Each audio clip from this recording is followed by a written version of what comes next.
दोस्तों, नमस्कार, सत श्री अकाल और सलाम। जैसे कि हमारी स्टोरी चल रही थी सलूकापुर के मैन ईटर टाइगर की, जिसने कि 14 पर्सन को मारकर खा लिया था और फाइनली उसको मैन ईटर टाइगर डिक्लेयर करके गोली से मारा गया था।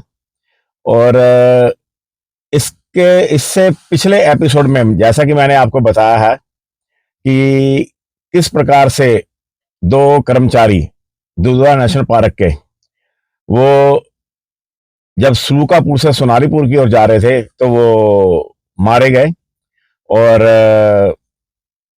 इस मैन ईटर टाइगर की जो आगे की स्टोरी मैं अब आपको सुनाने जा रहा हूं, इसमें दोस्तों दो इवेंट है मेन। पहला इवेंट तो ये है कि वो जो सुरेश दत्त और परमेश्वर वो जब सलूकापुर से चले थे सोनारीपुर की ओर, तो उनके साथ क्या घटनाक्रम हुआ, कैसे वो मारे गए और क्या इवेंट हुए वहां पर, घटना चक्र कैसे चला।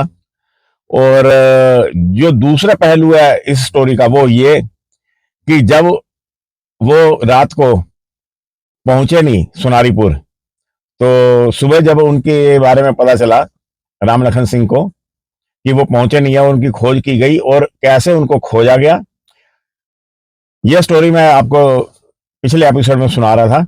और उसके बाद आगे की स्टोरी यह है कि कैसे उन पर्सन को खोजा गया और किस प्रकार से फिर टाइगर को ढूंढा गया और ढूंढ करके टाइगर को मारा गया, वो इसका दूसरा पहलू है। आज मैं आपको जो बताता हूं वो ये कि साथियों, कि जब सलूकापुर से सुरेश दत्त सिंह और परमेश्वर चले थे सोनारीपुर की ओर, तो उनके साथ क्या घटनाक्रम हुआ। साथियों, मैं अपनी स्टोरी शुरू करता हूं। ये बात दोस्तों, जैसा कि मैंने आपको बताया है कि 3 अप्रैल 1985 की बात है। शाम को 7 बजे अपनी बुलेट मोटरसाइकिल पर परमेश्वर और सुरेश दत्त, जो सुरेश दत्त थे वो रेंज ऑफिसर थे मझगई रेंज के, और जो परमेश्वर थे वो साथियों ट्रैक्टर ड्राइवर थे, जो फॉरेस्ट का ट्रैक्टर है उसके ड्राइवर थे वो। और दोस्तों, मैं आज जो अपनी स्टोरी बना रहा हूं वो अपनी गाड़ी के अंदर बैठ के बना रहा हूं, क्योंकि बाहर काफी ठंड है और टेम्परेचर, हालांकि आज तो प्लस का टेम्परेचर है, +3 या 4 टेम्परेचर होगा, लेकिन प्रीवियस डेज में माइनस टेम्परेचर रहा है और स्नोफॉल हुआ था, तो जगह जगह स्नो भी पड़ी हुई है। तो बाहर ठंड है, इसलिए मैं गाड़ी में बैठ के आपको स्टोरी सुना रहा हूँ। और कुछ एक दो बातें मैं और आपसे करना चाहता हूँ साथियों। वो ये कि दोस्तों, ये मैंने, देखो, ये मैंने बुक लिखी है, ये मेरे द्वारा लिखी गई बुक है, इसको अभी पब्लिश कराना है साथियों मैंने। और इसका नाम है, ये मैं आपको दूसरी तरफ से दिखाता हूँ, इसमें आपको प्रिंट उल्टा दिख रहा होगा। ये देखो दोस्तों, ये है मेरे द्वारा लिखी हुई भारत और कनाडा के जंगलों में। और ये इसके दोस्तों इसके चैप्टर है, वनराज, गजराज, सांप और उसका जहर, कनाडा के वनों में शेरों का जीव जगत, उल्लू से टक्कर, सुअर झपटा, शेर व हाथी से साक्षात्कार, इक्कड़ झपटा, शेर झपटा, कोसरी नदी का शेर और गैंडा। इनके बारे में मैंने डिटेल में ये मैंने इस बुक के अंदर लिखा है साथियों। और इसको मैं पब्लिश कराऊंगा अब जब इंडिया आया तो। और इसके बारे में मैं आपको कोशिश करूंगा कि इसकी कहानियां भी मैं आपको सुनाऊं। और ये इस बुक के अंदर जितनी भी दोस्तों स्टोरी है वो इवेंट है जो कि मेरे साथ हैपन हुए हैं जंगलों में घूमते हुए, भारत के जंगलों में और कनाडा के जंगलों में भी। मैं कनाडा में भी जंगलों में काफी गया हूं। और कनाडा में मेरा जो प्रोफेशन था, पहले मैंने ट्रैक्टर ट्राला, बड़ा वाला ट्रक जिसके कि 22 टायर्स होते हैं, वो मैंने चलाया पूरे कनाडा में, पूरे यूएसए में और इवन मैक्सिको में मैं जाता था। टोरंटो से मैं ट्रक लेकर चलता था, कैलिफोर्निया होते हुए और टेक्सास स्टेट होते हुए मैक्सिको जाता था, और रास्ते में जितने भी जंगल रास्ते में पड़ते थे उन सब के बारे में, क्योंकि मेरे को जंगलों से लगाव है तो मैं उन्हीं के बारे में देखता था। जैसी जिसकी सोच होगी वो उसी के नजरिए से देखेगा। तो उसके बारे में भी मेरे साथ जो इवेंट हुए मैंने इस बुक के अंदर लिखे हैं। और दोस्तों, आप मेरे चैनल के साथ बने रहना, तो आपको बहुत इंटरेस्टिंग स्टोरियां सुनने को मिलेंगी। और इसी चैनल में वाइल्ड लाइफ विद कुलदीप में मैंने एक अलग से प्लेलिस्ट बनाई है, और उस प्लेलिस्ट का नाम है लाइफ इन कनाडा। वो भी आप देखना, कनाडा के बारे में छोटी छोटी बातें मैंने उसमें डिस्क्राइब करी हैं, और आगे भी मैं लगातार उसको बनाऊंगा। दोस्तों, मैं वापस अपनी स्टोरी पे आता हूं, और सुरेश दत्त और परमेश्वर के साथ उस दिन क्या हुआ वो मैं आपको डिटेल में बताता हूं। दोस्तों, अब उनके साथ जो घटना हुई थी उसका तो कोई एविडेंस तो था नहीं। ये तो था नहीं कि परमेश्वर बच गया और सुरेश दत्त मारे गए, या सुरेश दत्त बच गए, या परमेश्वर मारे गए। जैसा कि मैंने आपको पहले भी बताया स्टोरी में कि ये दोनों ही एक ही टाइम में, कुछ ही मिनटों के अंतराल में उस सलूकापुर के मैन ईटर टाइगर के द्वारा मारे गए थे, और इनको खा भी लिया गया था इसमें से एक पर्सन को। और किस पर्सन को टाइगर ने खाया था इन दोनों में से, वो मैं आपको स्टोरी में बताऊंगा आगे। और लेकिन वहां पर जब रेस्क्यू टीम पहुंची, खोजी दल पहुंचा जब वहां पे, और वहां पे जो चिन्ह मिले, जो निशान मिले मिट्टी पे, जो भी, देखो दोस्तों, कोई भी जब कोई अपराध होता है, कोई क्राइम होता है, तो पुलिस इन्वेस्टिगेट करती है, तो उससे उस अपराध के बारे में, उस क्राइम के बारे में डिटेल में पता चलता है, और एक स्टोरी बनाई जाती है पुलिस के द्वारा, और जो कि 90% तक स्टिक होती है। और ठीक ऐसे ही इसके बारे में भी वहां पे पूरा इन्वेस्टिगेशन हुआ था, क्योंकि ये फॉरेस्ट के ऑफिसर थे और एक कर्मचारी था उनका। और जब ये मारे गए तो पूरा इन्वेस्टिगेशन हुआ, पूरी तहकीकात की गई, और वहां के जो निशान मिले, तरह तरह के जो निशान मिले वहां पे, उनको सबको मिला करके जो एक कड़ी बनाई गई, जो एक चेन बनाई गई, उससे ये स्टोरी स्टेब्लिश हुई। ये पता चला कि किस प्रकार से परमेश्वर और सुरेश मारे गए टाइगर के द्वारा, और क्या इवेंट वहां पे हुए। और साथियों, इसमें जो परमेश्वर था वो तो मेरे पास दिल्ली में भी आया था मेरे से मिलने के लिए, और मेरी उससे पहचान थी काफी। और मेरे को 6 महीने के बाद पता चला था कि वो परमेश्वर ऐसे सुलूकापुर मैन ईटर टाइगर के द्वारा मारा गया। तब मेरे को, जब मैं दुधवा नेशनल पार्क गया था 1985 के नवंबर के महीने में, तो मेरे को ये स्टोरी पता चली थी। साथियों, मैं आपको बताता हूं, उस दिन था 3 अप्रैल का। साथियों, 3 अप्रैल 1985 की बात है ये। और सलूकापुर से बुलेट मोटरसाइकिल के ऊपर जो परमेश्वर थे और जो सुरेश दत्त थे, वो निकले सोनारीपुर की तरफ। जो सोनारीपुर है वो रेजिडेंशियल एरिया था, हालांकि वो रेस्ट हाउस भी है वहां का, दुधवा नेशनल पार्क का, लेकिन वहां पे रेजिडेंस भी बने हुए थे फॉरेस्ट वालों के।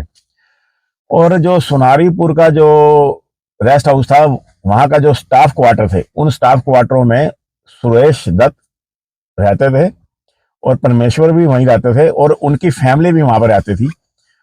और जो सुरेश दत्त थे उनकी उम्र उस समय 32 वर्ष की रही होगी, और वो यंग ऑफिसर थे। और जो परमेश्वर थे वो 28 ईयर के थे, और वो भी यंग थे। और यूजली क्या है कि उनको अक्सर वो लेट हो जाया करते थे, कई बार पहले भी वो लेट हुए थे सुलूकापुर में। वो गेंडे की परियोजना चल रही थी वहां पे, पुनर्वास की योजना, दोबारा से गेंडों को बसाया जा रहा था दुधवा नेशनल पार्क में, और वो सारा काम की जिम्मेदारी थी सुरेश दत्त जो ऑफिसर थे, रेंज ऑफिसर, उनके अंडर में। तो कई बार वो लेट हो जाते थे। तो उस दिन भी 3 अप्रैल को एक गेंडा रात को बाढ़ को तोड़ के, जो कि इलेक्ट्रिक बाढ़ थी, उसको तोड़ के भाग गया था। तो उसको खोज करके उसको वापस उस बाड़े के अंदर लाया गया और उसकी मरम्मत कराई गई। सारे काम में सुरेश दत्त सिंह को करवाने में शाम के करीब 7 बज गए, और 7 बजे वो रवाना हुए सोनारीपुर की तरफ। और पहले भी वो लेट हो जाते थे तो वो सोनारीपुर में रुक जाया करते थे, सुलूकापुर में ही रुक जाया करते थे, लेकिन 3 अप्रैल को वो पता नहीं क्यों नहीं रुके और उन्होंने अपनी बुलेट मोटरसाइकिल स्टार्ट करी और वो सुनारीपुर की तरफ निकल पड़े। और जो सुलूकापुर का स्टाफ था उनको तो ये मालूम था कि ये सुनारीपुर की तरफ निकल गए हैं, और दोस्तों ये अपने घर सुनारीपुर पहुंचे ही नहीं। जब ये पहुंचे ही नहीं तो जो सुनारीपुर के थे, जो इनकी फैमिली और जो स्टाफ था, उनको ये आइडिया था कि ये सुलूकापुर में रुक गए होंगे, क्योंकि पहले भी रुका करते थे। अब बात ऐसी हुई कि शाम को 7 बजे जब ये वहां से निकले साथियों, तो जो जंगल की सड़क थी, 7 किलोमीटर का ये रास्ता था और इसमें आधे घंटे से ज्यादा नहीं लगना था। और जब ये सुलूकापुर से चलते हैं तो 3 किलोमीटर के बाद में एक नाला आता है, जैसे कि जंगली नाले होते हैं जंगलों में, जिनमें बरसातों में पानी बहता है, और वैसे रेगुलर दिनों में उनमें जगह जगह तालाब से बने होते हैं और वो सूखा होता है, और बीच में पत्थर भी होती है, रेत भी होती है, झाड़ियां भी होती हैं और टापू भी होते हैं छोटे छोटे। तो एक सड़क, वो जो सुलूकापुर से सड़क आती थी, वो ऐसे नीचे उतरती थी, उतर के फिर सीधी जाती थी, सीधी जाकर के फिर ऊपर चढ़ती थी, ऊपर चढ़ के साथ में वो राइट टर्न लेती थी। वो चढ़ती भी थी ऊपर को, अपहिल को जाती भी थी, वो साथ ही टर्न ले लेती थी। तो दोस्तों 3 किलोमीटर का जो स्ट्रेच था वो उन्होंने बड़े आराम से पार कर लिया। हालांकि सड़क पे जो किनारे पे जो पेड़ थे वहां से उल्लुओं के बोलने की आवाजें आ रही थी, जो इस बात का संकेत था कि अब रात के जो जंगली जानवर हैं, जो रात को घूमने वाले हैं, उनके निकलने का वक्त हो गया। और वो सारा एरिया मजगई रेंज का और सुलूकापुर का, वो सारा जो एरिया, सुलूकापुर एक्चुअली में मजगई रेंज के अंदर ही आता था, वो सारा एरिया उस मेल टाइगर के एक अड्डा बना हुआ था। वो मेल टाइगर जो कि तारा का बेटा था, और उसके अंदर 50% तक जो डीएनए थे वो साइबेरियन टाइगर के थे, और वो काफी ह्यूज और बड़ा स्ट्रॉन्ग टाइगर था। और बाद में जब उसको मारा गया तो उसका वेट करा गया, तो वो 280 केजी का था वो टाइगर साथियों। जब ये मोटरसाइकिल पे जा रहे थे और रास्ते में जब वो नाला आया, तो नाले में जब वो साथियों उतरे तो उन्होंने हल्की सी ब्रेक ली, क्योंकि स्पीड थोड़ी डाउनहिल की वजह से ज्यादा भी हो जाती है, और उन्होंने हल्की सी ब्रेक ली। उसके बाद में जब वो स्ट्रेट सड़क आई तो उन्होंने वहां पर थोड़ी स्पीड बढ़ाई मोटरसाइकिल की, क्योंकि आगे अपहिल थी। लेकिन अपहिल पे जाके एक प्रॉब्लम और थी कि वो अपहिल तो थी, और वहां पर आप स्पीड तो बढ़ा सकते थे, लेकिन फाइनली आपको स्पीड वहां पे कम करनी पड़ती थी, क्योंकि अपहिल के साथ में वहां पे एक टर्न भी था राइट को, और टर्न होने के बाद सड़क फिर सीधी हो जाती थी, और वो सीधी होकर के फिर सीधी सुनारीपुर की तरफ निकल जाती थी, जंगलों में घूमती हुई मुड़ती हुई चली जाती थी, जैसा कि जंगल की कच्ची सड़कें होती हैं। अब वो जो टाइगर था, शाम का जब समय हुआ तो वो गश्त पे निकला, किसी झाड़ी में सोया हुआ था सुलूकापुर का टाइगर। और दोस्तों मैंने जैसा कि आपको पहले भी बताया है कि जो मेल मैन ईटर टाइगर होता है वो ह्यूमन बींग को तो मार के खाता ही है, और जब ह्यूमन बींग ना मिले तो वो जंगली जानवरों को मार के खाता है। और जब शाम को इतना अंधेरा हो जाए कि आपको हाथों की लकीर ना नजर आए, तो समझ लो कि टाइगर के निकलने का वक्त हो गया है। और अप्रैल के वो 7 बजे हुए थे और इतना अंधेरा हो चुका था, और वो टाइगर वहीं नाले के पास एक झाड़ी में कहीं सोया हुआ था। उसने अपना दिन बिताया सो करके, और जब शाम का वक्त हुआ तो वो अलसाया उठा, और पहले तो उसने अपनी सुस्ती दूर करी होगी, उसके बाद में उसने फिर सोचा होगा कि अब शिकार के लिए जाया जाए, ढूंढा जाए शिकार अपना, कोई हिरन मिल जाए, कोई सुअर मिल जाए, कोई सावधान, कोई सांबर मिल जाए, यहाँ बारहसिंगा मिल जाए। दोस्तों वहां पे बारहसिंगे मिलते हैं दुधवा नेशनल पार्क में, या और भी कोई उसको कोई जानवर मिल जाए जिससे कि उसकी भूख मिट सके। वो झाड़ी में से जब उठा और टहलने लगा, थोड़ी चहलकदमी करने लगा, टो लेने लगा, तो दोस्तों उस टाइगर को बुलेट मोटरसाइकिल की आवाज सुनाई पड़ी, क्योंकि शाम का समय था, 7 बजे से 5-7 मिनट ऊपर हुए होंगे, और जंगल तो आपको पता ही है कि वीरान था एक तरह से। आवाज आ नहीं रही थी कहीं से भी, कहीं कहीं कभी कोई गीदड़ की आवाज आ जाती थी, कहीं कभी उल्लू बोल जाता था कोई, और जब वो चुप हो जाते थे जंगल बिल्कुल शांत हो जाता था। और उसकी शांति को भंग कर रही थी वो मोटरसाइकिल की आवाज, जैसा कि बुलेट मोटरसाइकिल करता है। और उस आवाज को सुन करके वो जो टाइगर था वो बड़ी तेजी से, दोस्तों देखो टाइगर जो होता है उसकी जो सुनने की पावर होती है वो भी बहुत तेज होती है, बहुत ज्यादा तेज पावर होती है सुनने की। एक हल्की सी टहनी के टूटने की आवाज को भी वो 100 मीटर से पकड़ लेता है, जबकि इंसान को सुनाई भी नहीं देती। और जब उसने मोटरसाइकिल की आवाज सुनी तो उसने दूर से देखा कि 2 पर्सन मोटरसाइकिल पे नाले में से उतर रहे हैं नीचे। और टाइगर ने 1 सेकंड के अंदर डिसाइड कर लिया कि मेरा शिकार आ गया है और मैंने इन 2 पर्सन में से किस पर्सन को पकड़ना है। क्योंकि दोस्तों ऐसा होता है, देखो जब जंगल में हिरनों का झुंड होता है तो टाइगर ऐसे ही अंधा होकर सभी हिरनों के पीछे नहीं भागता। वो एक हिरन को डिसाइड करता है जो कि उसको लगता है कि ये कमजोर है, उसकी पकड़ में आ जाएगा, उसको पकड़ने का वो डिसाइड करता है, फिर उसका पीछा करता है और एक ही प्रे के पीछे वो भागता है डिसाइड करने के बाद। ये नहीं सबको पकड़ने की कोशिश करेगा तो कभी इधर भागेगा कभी इधर भागेगा, फिर तो पकड़ ही नहीं पाएगा। इसलिए वो एक टारगेट को चुनता है, एक टाइगर एक जो उसका टारगेट होता है उसको पिक करता है, उसको पिक करने के बाद फिर उसको चेस करता है, फिर पकड़ता है। तो यहाँ पर जब उसने, क्योंकि जैसे कि टाइगर की सुनने की पावर होती है ऐसे ही उसकी आई साइट भी बहुत तेज होती है, रात को तो वैसे ही आई साइट उसकी बहुत तेज हो जाती है और 7-8 गुना वो इंसान से बढ़िया तरीके से देख सकता है और बड़ी शार्प निगाह होती है उसकी। और उसने एक ही निगाह में देख लिया कि 2 पर्सन आए हैं और जो पर्सन पीछे बैठा हुआ है उसने डिसाइड किया कि उसको पकड़ा जाए, वो आसान टारगेट है। और मोटरसाइकिल जब उतर रही थी तो वो तेजी से उस पॉइंट की तरफ गया जो कि सड़क अपहिल को जाती थी और साथ में टर्न लेती थी। और यहाँ पे दोस्तों टाइगर की बुद्धि देखिए, उसका दिमाग देखिए कितना शार्प होता है। उसे मालूम था कि यहाँ पे अपहिल है और साथ में टर्न भी है और यहाँ पर आकर के मोटरसाइकिल की जो स्पीड है वो कम होगी। और साथ में वहां पर छुपने के लिए जगह भी थी, वहां पर 2-3 बड़ी बड़ी चट्टानें पड़ी हुई थी और उन चट्टानों के साथ में घना झाड़ झंखाड़ भी उगा हुआ था। और दोस्तों ये जो झाड़ियां नालों के बीच में उगती हैं, यूजली बरसात जब आती है तो ये नाले भर के बहते हैं पानी से और वो झाड़ियां साफ हो जाती हैं और जो नाले होते हैं वो क्लीन हो जाते हैं, उसकी घास वास सब उखड़ पुखड़ जाती है। आपको पता है कि जंगल में जो नाले होते हैं उसके झाड़ियां उग जाती हैं और जब बाढ़ आती है बड़ी तेजी से पानी आता है तो वो बहा के ले जाती है और झाड़ियां उखड़ जाती हैं। ये सब होता है जुलाई अगस्त सितंबर के महीना में जब बारिश होती है, लेकिन उसके बाद में जब मानसून चला जाता है तो अक्टूबर के बाद तो बारिश होती नहीं, और होती भी है तो वो इतनी ज्यादा नहीं होती क्योंकि वो जो बारिश होती है वो जनवरी फरवरी में हिमालय में होती है, जो वेस्टर्न डिस्टर्बेंस है वो बारिश लेके आता है, तो वो इतनी ज्यादा स्ट्रॉन्ग बारिश नहीं होती कि बाढ़ आए नालों में। तो झाड़ियां ग्रो हो जाती हैं नालों के अंदर में और जब फिर मानसून आता है वो फिर साफ हो जाता है। ये एक चक्र चलता रहता है। तो वो जो 3-4 चट्टानें पड़ी हुई थी उसके साथ में झाड़ियां भी उगी हुई थी, क्योंकि वो अप्रैल का महीना था तो झाड़ियों को उगने का काफी टाइम मिल गया था। और टाइगर बड़ी स्पीड से गया और उन चट्टानों के पीछे छिपकर उस झाड़ियों की ओट में चला गया और उसने डिसाइड कर लिया कि मोटरसाइकिल के पीछे जो बैठा है उसको मैंने पकड़ना है। और पीछे बैठे थे परमेश्वर।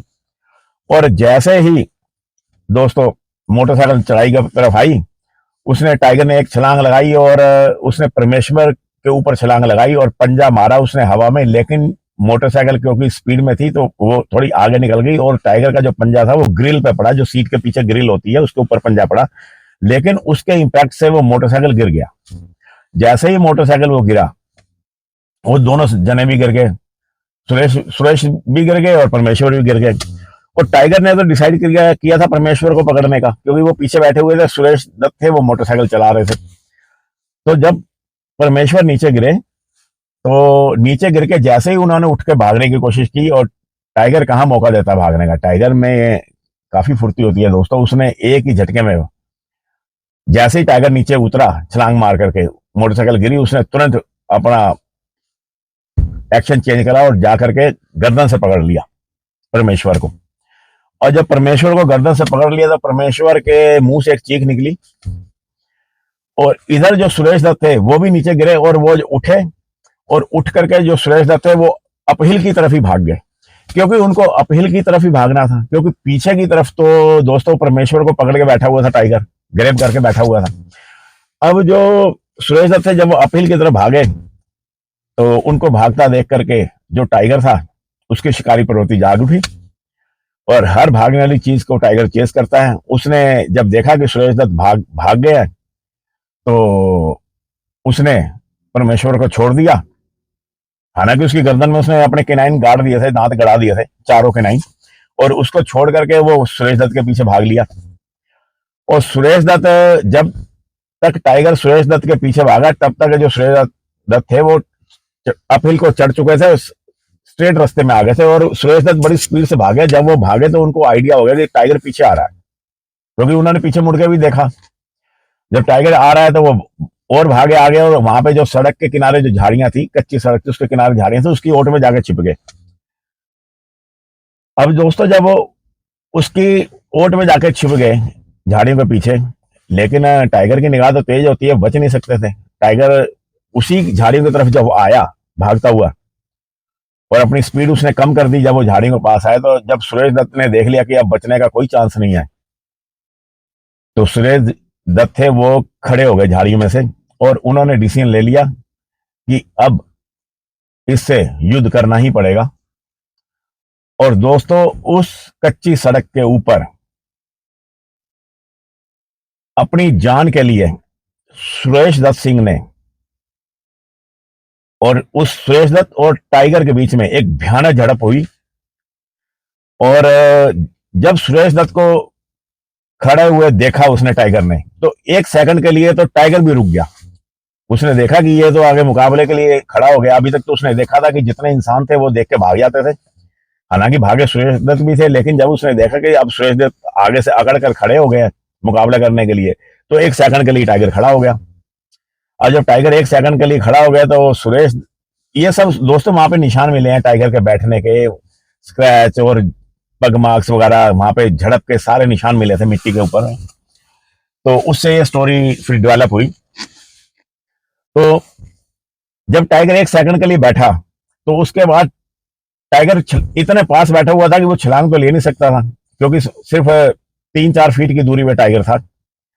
और टाइगर ने आगे बढ़कर जब उसकी टांग पकड़ी, पहले टांग पकड़ी सुरेश दत्त की, टांग पकड़ के जब उसको खींचा और उसके बाद में सुरेश दत्त ने घूसे मारे होंगे या मुक्के मारे होंगे, जो भी करा होगा, लेकिन एक निहत्था इंसान टाइगर के आगे कहाँ टिक सकता है। कहाँ वो 70-75 किलो का इंसान और कहाँ वो 280 किलो का मेल टाइगर।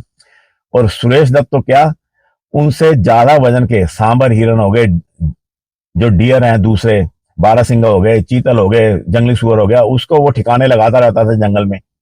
तो सुरेश दत्त जैसे और भी कितने इंसान उसने ठिकाने लगा दिए थे। तो सुरेश दत्त की तो कोई बिसात ही नहीं थी कि उसके सामने वो टिक जाता। वैसे भी इंसानों का और टाइगर का अगर आपस में युद्ध हो, लड़ाई हो, झड़प हो, तो ये जो मुकाबला होता है ये बेबराबरी का होता है। ये बराबरी का तो मुकाबला होता ही नहीं, क्योंकि टाइगर के जो पंजे होते हैं, उसके जो दांत होते हैं, उसकी जो फुर्ती होती है, उसमें जो मसल पावर होती है, उसकी जो फोर्स बाइट होती है 1000 से भी ज्यादा होती है, उसके केनाइन लंबे लंबे नाखून होते हैं 5-5 इंच के, 4-4 इंच के, वो जो होते हैं वो मुकाबला बेबराबरी का कर देते हैं। वो तो एक सेकंड में मार देगा इंसान को।